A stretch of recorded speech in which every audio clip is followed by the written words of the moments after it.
Let's add some glass to our panel before we forget. So I'm going to go to Create and get my mouse over there. Create an extrusion.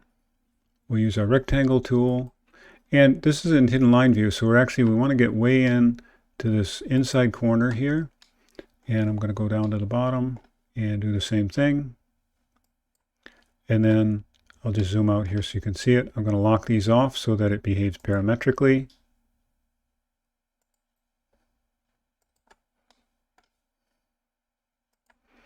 And our extrusion starts at 1/4 inch.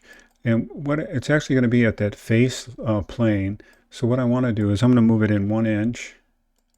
And I'm going to move this so that it extrudes it out 1 1/4 inch.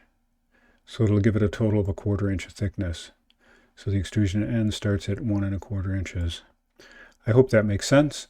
And we're going to give it a category of glass. So actually I'm not going to make the glass. I'm just going to type it in because it is understood by Revit. Glass is glass.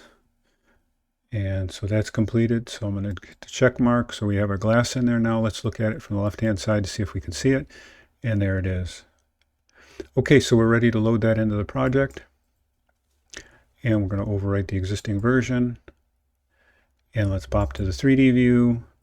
And let's give it a realistic rendering.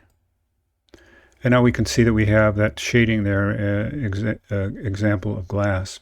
We can go ahead later on and start to improve the quality of this rendering. But the next thing I want to do is create the bottom panels for this glazing system, or your panel system.